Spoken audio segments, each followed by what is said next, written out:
turn out her light and put on the dimmer light. It's time, isn't it? Yes. Well then.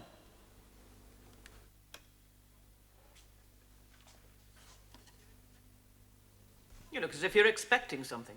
Now, what would I be expecting, Chief? I don't know. Some kind of sound. Some kind of reaction. To what? Switching out the light? Oh, you're a parent. You've been a child.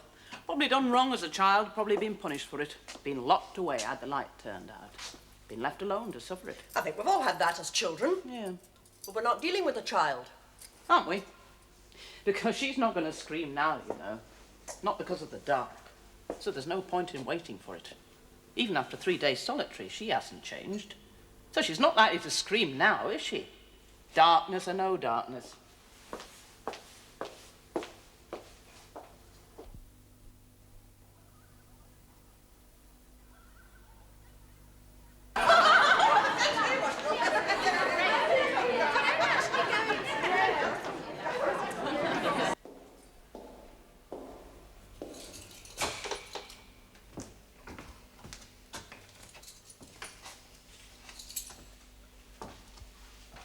Pierce? Marion Pierce. That's your name. The name is down on paper. You might as well respond to it. The rising bell went 20 minutes ago. It means the same down here as it means anywhere else in the prison. It means you get up out of that pit. And it means you wash yourself and you straighten yourself up. If you want breakfast, that is. Well, do you want breakfast or not? Look at me, will you? I said, do you or don't you want breakfast? Oh, I'd like to know. Just whether you're conning me or not. Whether you're conning the lot of us. Yourself, even. So, up out of that bed in 20 seconds.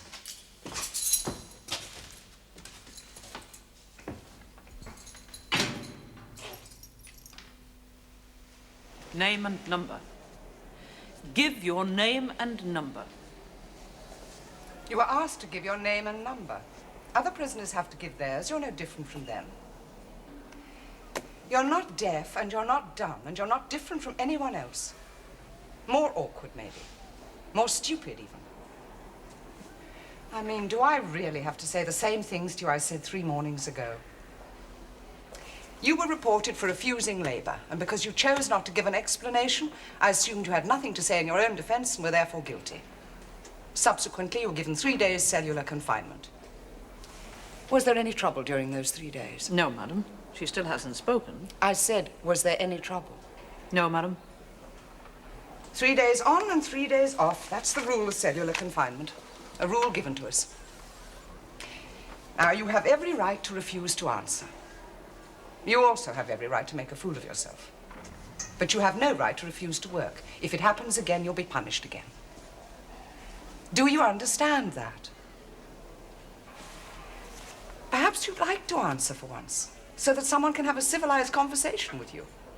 For their sakes, if not for yours. I should think about that if I were you, very seriously. Right, back to normal. Come along. Oh, one more thing, Pierce. Another reminder. The Board of Visitors has much wider powers of punishment than I have. It can award a sentence of solitary confinement of up to 56 days if it thinks fit.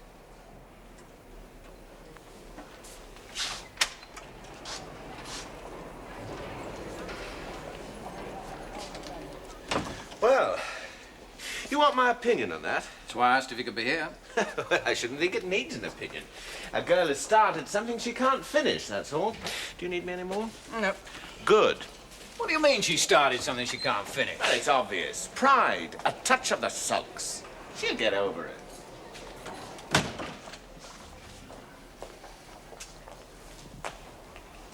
I'd like to get one thing clear in my mind. Yes? She's been punished for refusing to work, right? Yes. Not for refusing to talk. Well, you heard what I said to her about her refusal to communicate. So why the threats? Threats? You threatened her with the visiting board. Yes. Well, what's the point? She served her 3 days solitary. She's caused no trouble. Mrs. Armitage vouched it. What are we talking about? The fact is, none of us has the time to worry about a girl who might just be trying to draw attention to herself. But she must abide by the rules.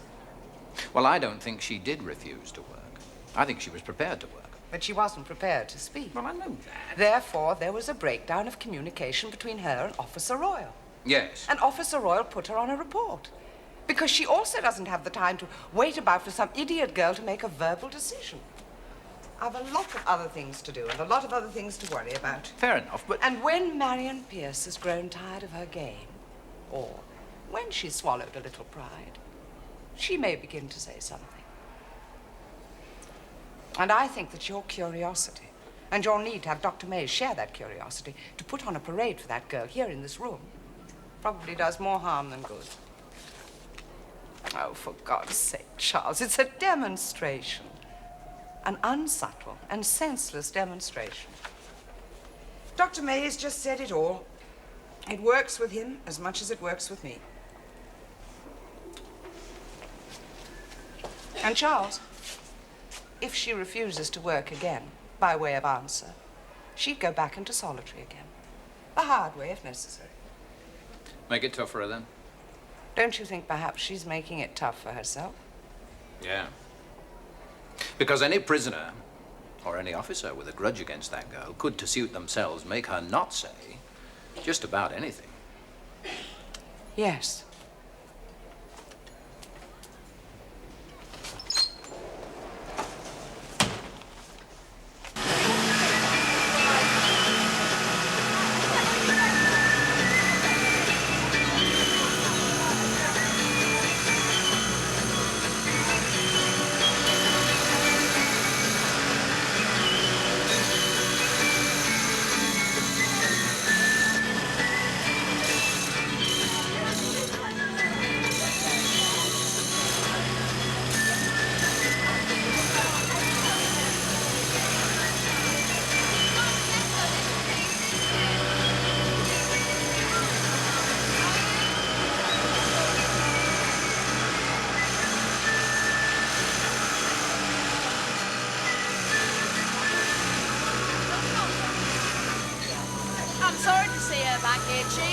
She seems to be working. Well, I'm still sorry to see her back. Why? Because the cow annoys me. Even though she says nothing. That's what annoys me. Like it annoys most of the staff here. Like it must annoy you. And we have to take it, don't we? Stand for it. We're allowed to knock it out of her. Just hammer one small sound out of her. Just one would do. You'd like that, would you? I'd like one chance to show her up for what she really is. Yes. Sorry. Oh, I know. I stand no chance. You managed to get her 3 days solitary. Yeah, well, she deserved that. Yes. She makes enough noise in her own way. You know, she causes noise. She causes others to make a noise. But maybe you haven't noticed it. Oh, yes. I've noticed it.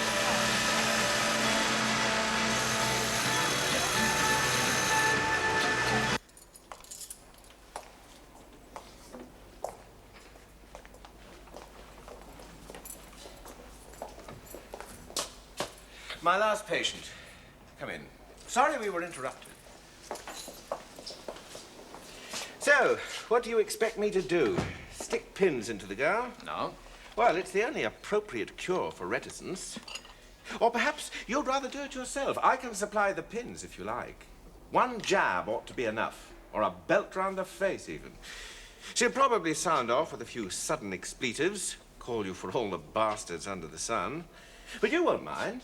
Because you'll have satisfied yourself that the girl can put 1 or 2 words together, and we won't mind. We won't mind because you'll be back doing whatever it is you're supposed to be doing, leaving us to decide who's behaving normally or abnormally. Oh, God, you can't trust anybody in this place. It's impossible to delegate. There ought to be some slides here somewhere. What kind of dialect? What? When she calls me all the bastards under the sun, what kind of dialect will she use? I don't know. Or tone of voice? Pitch? Does she have difficulty in pronouncing certain words, certain letters? Does she stammer, stutter? Well, I said I don't know. Or does she have good diction? What the hell are you talking about? Marion Pierce. I want to know what her voice is like. Who cares? I care. And I think we should all care. Oh, come on now, I think we should all want to know. Look, aren't you curious? No. I mean, the fact that the girl's 27.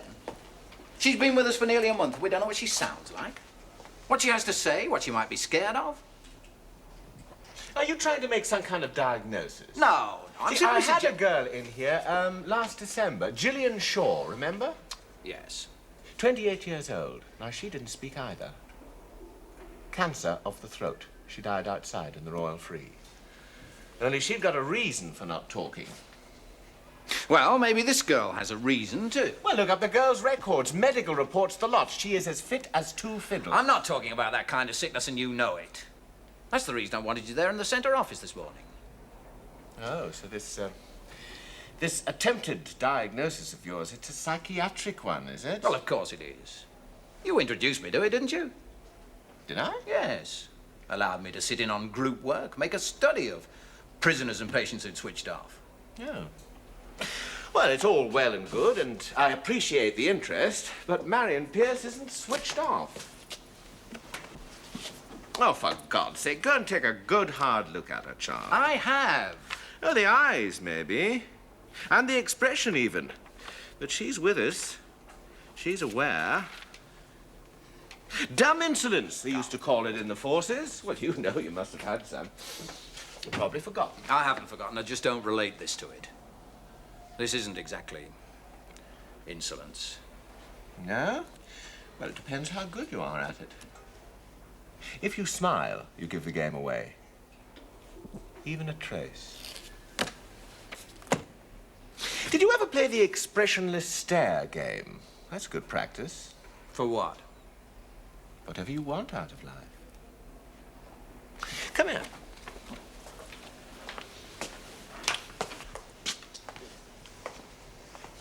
All you need is a mirror and your own patience and a lot of time. Now, that girl probably had a lot of time living alone, just a bed-sitter, a mirror, and her own company.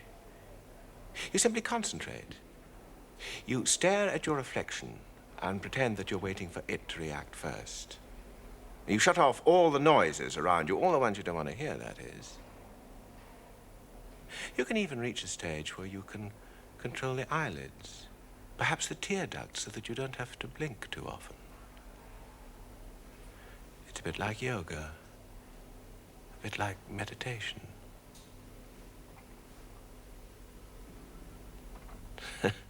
But it is a do-it-yourself game. It's a means of defense. It's a way of saying, screw the lot of you and getting away with it. I don't agree. No, well, I didn't expect you to. Not in this case. So, what is this girl saying? I don't know yet. I want you to find out for me. Me? Yes. You and Mrs. Forrester seem to want me back doing what I should be doing, so I'll leave things to you. What things? Marion Pierce and whatever is troubling her. That is, unless you want me to waste a great deal more time by making out a report. You won't back up. Well, one thing's quite clear. In her own quiet way, she is going to irritate almost everyone eventually, whether they want to help her or not. Well, that doesn't include you. No, and it won't. I think she's a great deal more astute than we realize.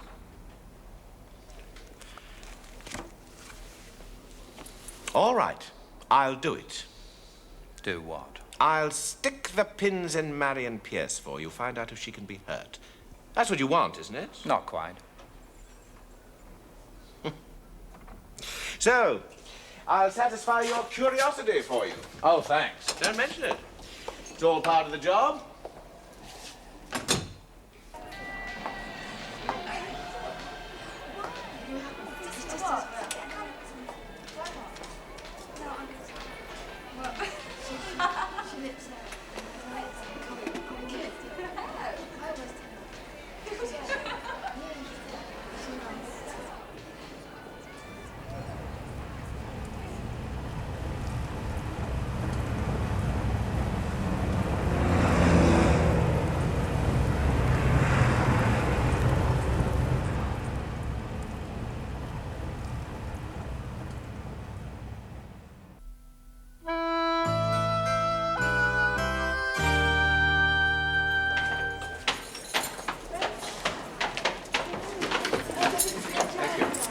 don't want to talk about us.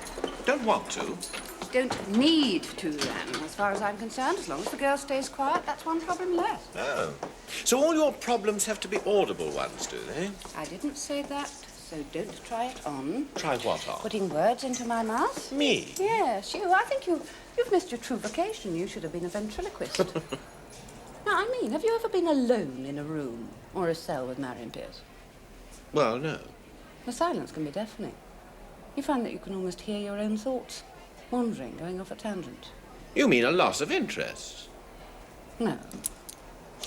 To do that, there has to be something, or some form of communication to make you lose interest in the first place, doesn't it? Well, yes. I mean, if she'd asked for help, just once, but she never has. Well, perhaps she doesn't need it. So why the concern? Oh, I'm not concerned. Charles is. Oh. Well, it's his old problem. An inability to leave well alone. So he's passing the buck. Yes, but only because of his inability. You mean you're doing a witch hunt for him? If you like. Come on. Come on now. All right, one it. Right, let's get on with it. Let's see. Yeah, it's all right.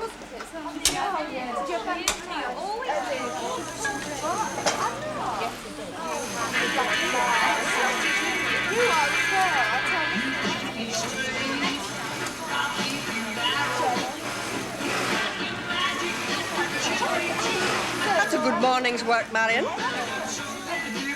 Making up for the last 3 days. Can't say I blame you. Nobody likes being alone, working alone. I mean, really being alone. Now do they? Marion?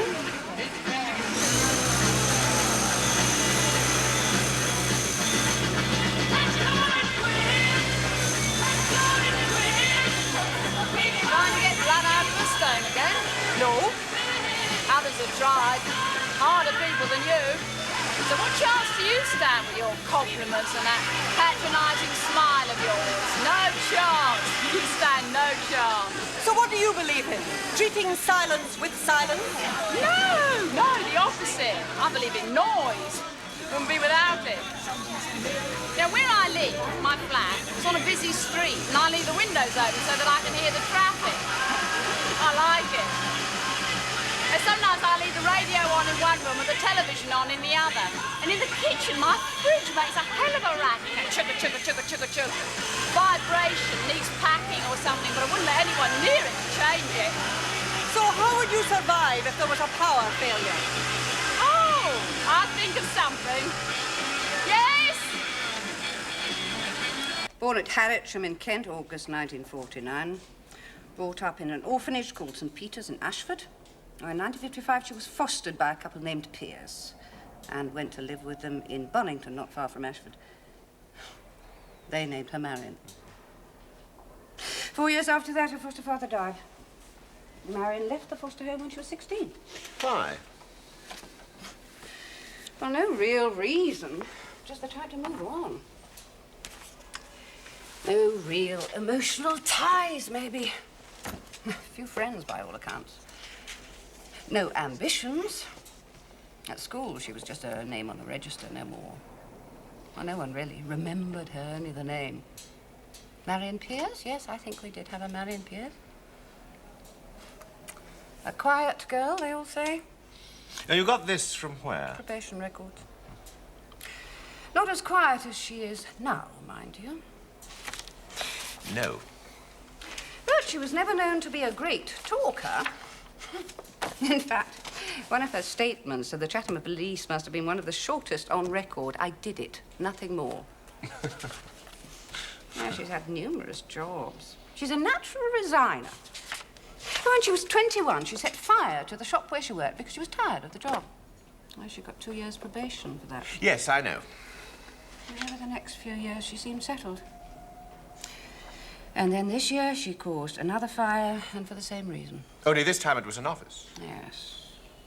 You've probably studied the medical reports that were prepared for Medicine Society. Yes, well, there's nothing very sick or sinister there. She lit the fires because she didn't like the jobs. Now, I've no doubt that her defense would like to have proved that her fire-raising was a substitute for sex or salvation or worse, but no. I imagine she had about as much use for her defense as she's had for anyone else in her life. Yes, well, what about that? Well, you know, boyfriends, engagements. Sex? All right, then, sex. Is there anything there on record? Nothing. And where's the foster mother now? Dead 5 years ago. And the girl has got no blood relations? No. Well, it's not much of a witch hunt, is it? Yeah. I thought you said you didn't want to talk about it. You wanted information. Oh, yes. And is it true what you said earlier? What's that? That because she keeps her mouth shut, she's one less problem to deal with? No, not really. I suppose I was being clever when I said that. Oh, well, that's a breakthrough for a start. What? Hearing you admit to that. Oh, look, in a strange, roundabout way, I happen to care. If I didn't, I wouldn't have compiled this little lot, now would I? Well, no. But as I've also said, and I don't go back on that statement, if the girl is too proud or too silly or too independent to want help, my kind of help, then I'm not going out of my way to sell it to her. No. That one thing does worry me a little when I've time to think about it. Because I remember people, prisoners. I have a good memory for individuals. I know. So what worries me is in a few years' time, or should I say what might be worrying me then? This girl. Faceless, voiceless, not even a real name to call her own. All we know about her is from second-hand information. She might as well not exist. So I worry sometimes. I think, am I going to be like those school teachers and others in a few years' time? Am I going to say, when asked, Marion Pierce? Oh, yes, I think we did have a Marion Pierce here. Yeah.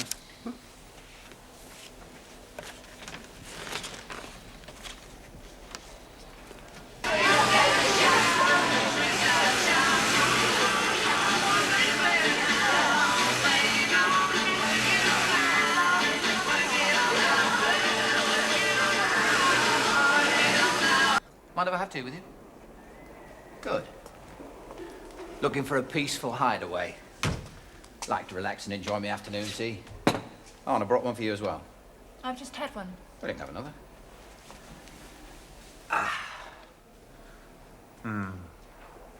Beautiful. Why do you want a peaceful hideaway? Just told you. Well, so long as this is peaceful enough. I mean, you could always try cellular confinement. That might be too much. No, this'll do. What do you really want? Me?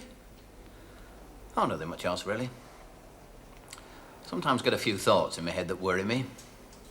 No, worry's the wrong word, that intrigue me slightly. Thoughts. Yes. It becomes like a kind of puzzle. Well, part of a puzzle. And it makes my mind wander. That can be distracting, can be a nuisance, when you've other day-to-day things to be thinking about. What worries you? No, I said, intrigues me slightly. All right, then what intrigues you slightly? Well, for a start, for a finish even, how on earth can a person be put on a report for refusing to work when it's already been established that that person is one of the steadiest workers in this place? Also, as this particular person doesn't choose to speak, how did she refuse? By not doing the work. Oh. Only you see, I wasn't on duty on that particular day. Or on the day the award was given. No. I've read the reports, of course. But that isn't really first hand, is it? You're bad luck then, What? for not being here. Oh, yeah, I realise that. I've also had the Silent Disobedience Act read out to me. Ah, very Yes, it is peaceful in here. Quiet. Now it is. But supposing there was a lot of noise. Noise? Yes. Machines hammering away, music playing through some lousy speaker, women chattering and laughing. And supposing you were dumb. Marion Pierce isn't dumb. No, but she doesn't choose to speak. Therefore, she can't answer in her own defense. Anyway, the dictionary defines dumb as being without the power of speech. Without. It doesn't say deprived of the power of speech. So let's suppose that this room is full of the kind of noise that I've just described, and your head down there with your notebook and your pencil because you like work. And I was to say in a moderate tone of voice, drink your tea before it gets cold. Officer Royal had told Marion Pierce to do a specific job. She repeated the order twice. Yes, but she didn't say in which tone of voice. It isn't written down. Then ask her. Too late now. As I said before, it's your bad luck. You shouldn't have been off duty that day. No. Because if I had been on duty, I would have asked Officer Royal that question. What do you think of her? Who? Royal. She's a good officer. Yes. Anyway, thanks. For what? Well, for allowing me to drink my tea in peace.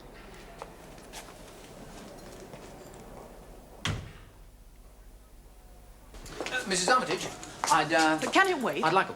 Well, Only I'm just on my way to the machine shop. we all finished up there by now, surely. Oh, it's Marion Pierce. I have to fetch her and take her to the hospital wing. Dr. Mays wants a word with her. Oh? So if you wanted to talk to me about her, I suggest you wait in the hospital wing. No, not just now. I think I'll keep my distance for the time being. Funny how we're all becoming slightly guarded, isn't it? Guarded? Yeah, closing ranks, all of us. Probably without actually realizing it. And all because of one prisoner. Yeah. Anyway, it wasn't Marion Pierce that I wanted to talk about. Oh? No, it was Officer Royal. Oh. Well, I suggest that you go to the personnel department. No. Nothing that detailed. Now, I know she's been with us for nearly a year. Just over a year. Just over, then. Do you trust her? Yes. No, not just as an officer. As a person. Yes, I think I do. Yes, of course I do. I mean, provided she does the job properly, why should I judge her? Yes, you're right. It's just me. Overactive mind sometimes. Yeah. As you say, it's all there in the personnel files. Instinct has nothing to do with it. Instinct? Yeah. Anyway, let's forget it. Just because she reminds me of some kid of a babysitter that we had at home some time ago. What on earth are you talking about? Yeah. It was Beth who found her. Young girl. Good home. Good parents. Honest as they come. Punctual, reliable. A gem. Yet I could never go out of an evening and relax properly knowing that that particular gem of a girl was looking after my child. Ever had that feeling about a person? See, it meant that I always had to drag Beth home early from our evenings out. We got rid of the girl eventually. Had to. Not her fault, just me, my instinct. It's like a kind of warning that everything was, well, kind of off-center. Not quite right. Anyway, as I said before, it's just me. Forget it.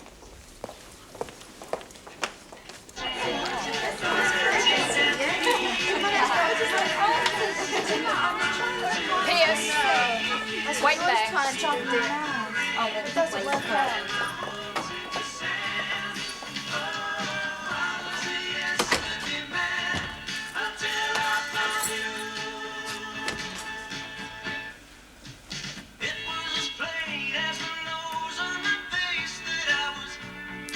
I've just had a word with Mrs. Watts, and we think it's time that you did the sweeping today.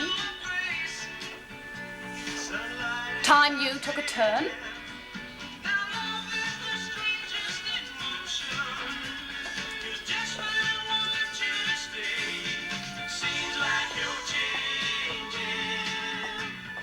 Child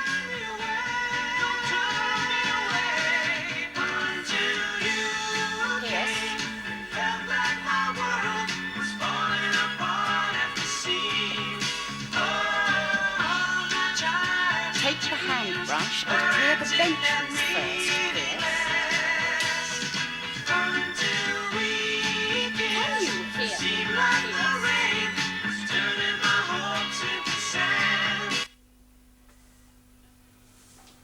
No sense in wasting power, is there? No, Chief. Pierce, you're wanted.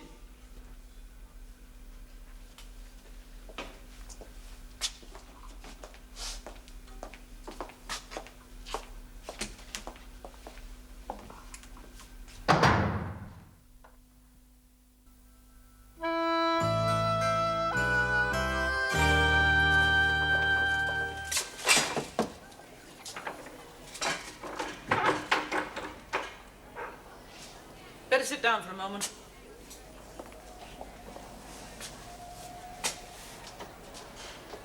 Right, well, if you'll see that's done, and as soon as possible, all right? Ah, hello, Marion. I'm sorry about your tea, but you haven't missed it. I've arranged for the red band to bring some in.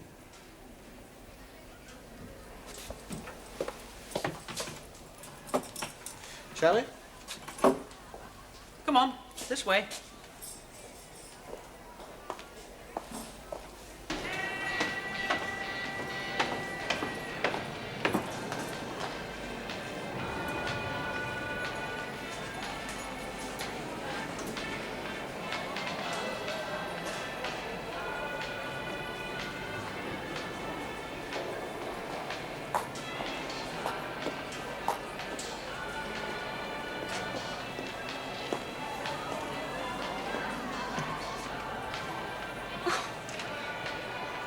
Thought you'd have been off duty by now, Diane. Soon. I've one or two things to do, so I may hang on for a while. Come to think of it, you never seem to be in a hurry to leave. You must like this place. I like the job. Then that probably explains it. I've never asked, or, oh, probably I've forgotten, head like a sieve when it comes to staff welfare, but do you live at home? Home? With your parents? No. Oh. No, I have a flat in a house that belongs to some friends. Married couple, known them for years. They're a bit wild. Why? Never seem to sleep. She enjoys talking at the top of her voice, and he likes to get drunk, happy drunk. They've lots of friends, lots of late nights, lots of parties. And you join in? Me? No, I'm not a great one for mixing. Must make life difficult for you at times? What? All that noise. Oh, I don't mind the noise. I like it. Oh, it's better than living in silence, isn't it? Well, I've seen so much of that. Too many people living like that. And creeping round a house. Well, I mean, if I needed that, I wouldn't be living there, would I? I wouldn't be living in London for a start. I wouldn't be doing this job. No. What is it? Oh, it's funny, I suppose. Funny? Yeah. I've heard of people being scared of the dark. I'm not scared of silence.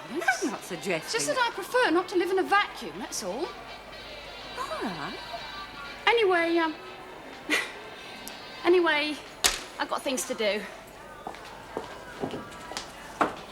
Now, what would you call yourself? A Kentish girl or a girl of Kent?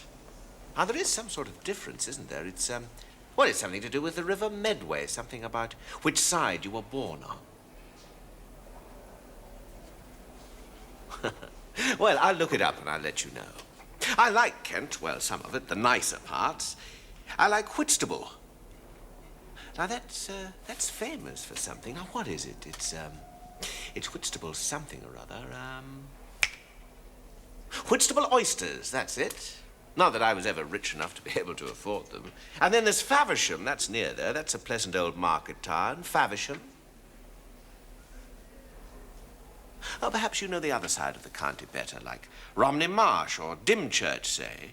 I've been to Romney Marsh, I like that. Gets a bit noisy, though, in the summer with the car ferry planes coming into Lydd Airport every 5 minutes. Did that ever worry you?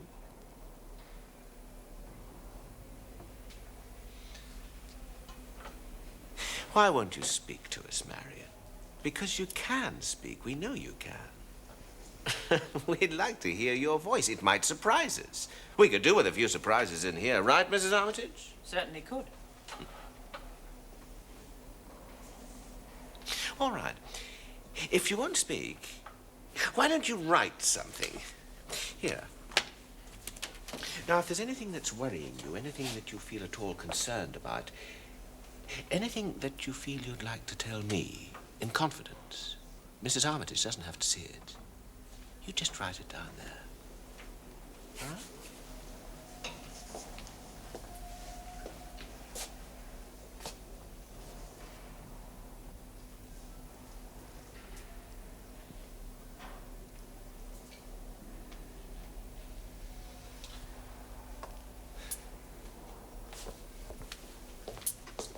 No good?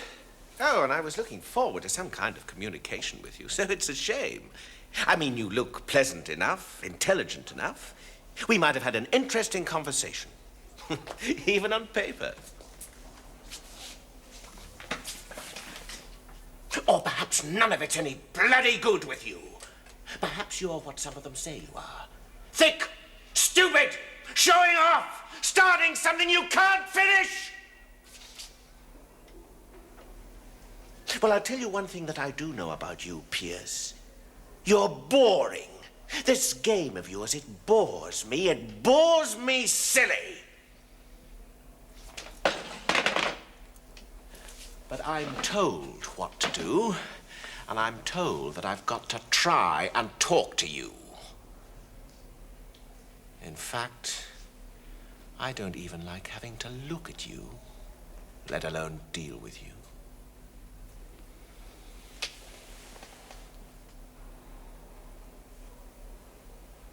You are sexually unattractive. Well, to me, and since my appreciation of the opposite sex is pretty average, I would say that you're sexually unattractive to most men. Maybe if you went out of your way to do something with yourself, it might help, but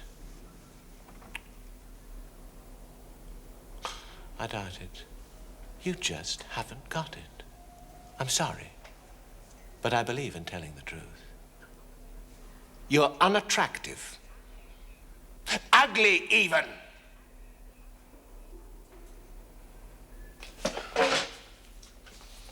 We should have left you in that hit prison of yours down in Maidstone. We don't want you, we don't need you. We shouldn't have wasted our money on the petrol for the car to bring you here.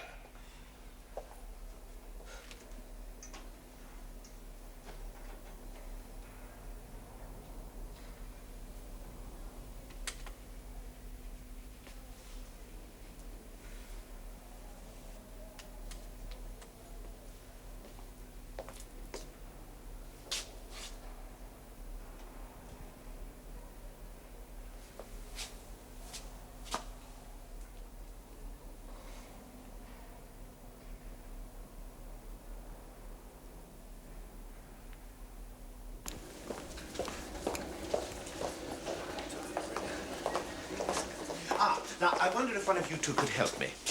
Marion Pierce, whenever she was brought here from Maidstone Prison, who escorted her? Well, surely Mrs. Armitage would remember. She could tell you. Well, yes, she could, but I didn't ask her at the time. But I've been thinking since. Thinking what? Thinking that your damn curiosity could be right for once. Eh? Do you ever play the fruit machines? Well, you should, because some people do better with intuitive luck than they do with judgment. I bet you would hit 3 in a line every time. That Maidstone prison transfer. I seem to remember they had problems with staff. Couldn't manage transit. So we sent somebody from here? Yes. Was it Officer Royal? I have a feeling it might have been. Why? I just want to know. Oh, we'll soon find out.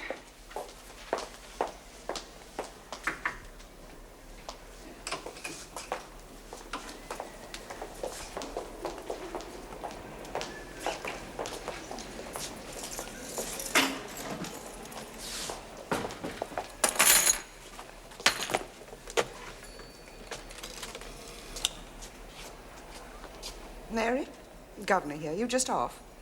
Could you do one last thing for me? Check through the transit files and find out who escorted Marion Pierce here from Maidstone. About, 4 weeks. About 4 weeks ago. Yes. Fine. So, what have you done? Allowed yourself a second opinion? Possibly. Bad sign. Instinctive and accurate opinions are hard to come by in your business. Must mean you're slipping if you need to allow yourself to. Yeah, but I didn't know at the time that... Sorry. Nothing. So, what is your latest opinion? My latest opinion is that it's a possibility that Marion Pierce is suffering from some kind of traumatic condition. A condition that prevents her from speaking? A condition that prevents her from wanting to speak. Was this what you saw in the first place, Mr. Radley? Yeah. I couldn't explain it. I was looking hard enough. I suppose I wasn't. Still, next time. Yes? It was. On the 29th. Right. You can go home now. Thanks.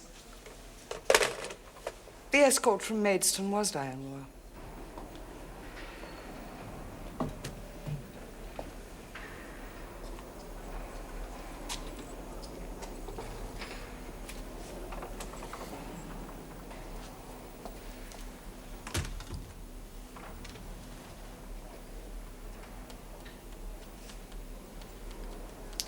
You were sent for then. Taken to the hospital wing. So, what did they want? Saw Dr. Mays, did you? So, what did he want? I should be off duty, do you know that? Should be away from this hole. Don't like it at this time of day. Don't like it when it starts to quieten down. So, what did he want? Dr. Mays, what did he want? Asked you things, did he? Look, this is one time when you should be answering, you cow. It's one time when you should be saying something. Do you know that? All right. So you can cocoon yourself. You're in a position to. You've nothing to lose. I wish to God I could do it. I go around looking, trying to find ways of covering up the fears that I feel and escaping from them, and you found it, you cow. You just go quiet. Bloody easy for you.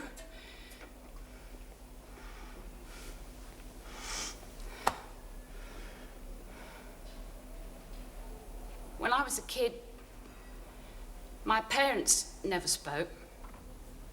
And when there was some kind of difference between them, they just stopped speaking. No noise, no shouting, no swearing, just this silence that just happened like that. No warning, nothing, it just happened, just like that. I went on for months sometimes. Nobody knew, only them and me. I mean, nobody else cared, nobody else came to see them or even bothered.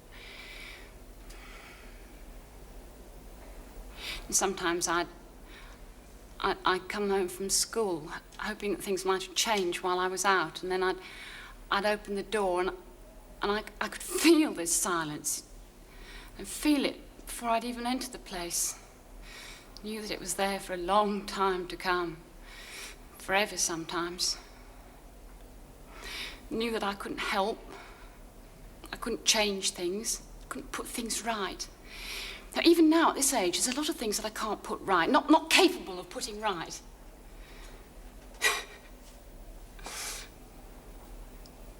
So, Dr. Mays sends for you. Sees it all in you. All your troubles. Look, I know that when I came to Maidstone to fetch you, and when I first... Look, I know that you felt my fear, sensed it, in the same way that you're sensing it now, in the same way that I somehow sense yours. But if only you'd spoken to me just once during that journey, I mean, anything, that terrifying bloody silence, I mean, anything that reminds me of...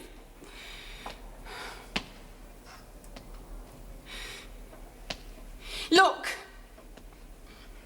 I'm sorry I humiliated you in the way that I did. I couldn't help it. I couldn't help doing it. I mean, you didn't have to have your hands tied with my raincoat belt, but I made you. I mean, it's against the rules, but I didn't care.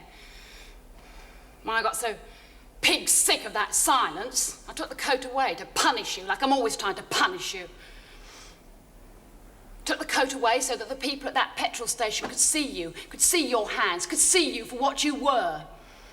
And I made you get out of the car for exercise, and I saw that attendant looking at you, those kids laughing at you, all the time while I made you walk up and down.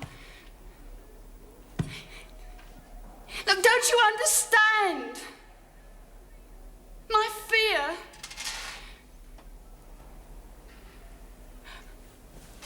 Look. I'm bloody sorry. Can you hear that? Oh, for God's sake, you stupid, daft bloody cow. I'm so scared of myself. If only you'd show me something.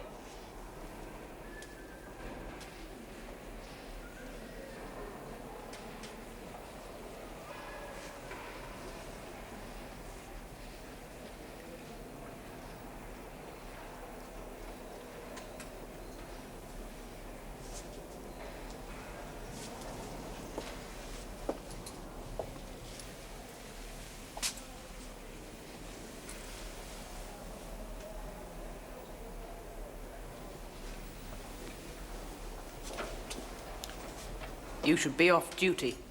Yes. You better go home now. Home. Report to me in the morning. First thing, in my office.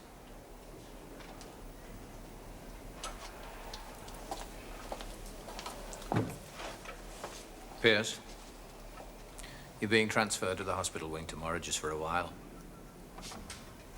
In the meantime, do you wish to make any charges against Officer Royal? Well, do you?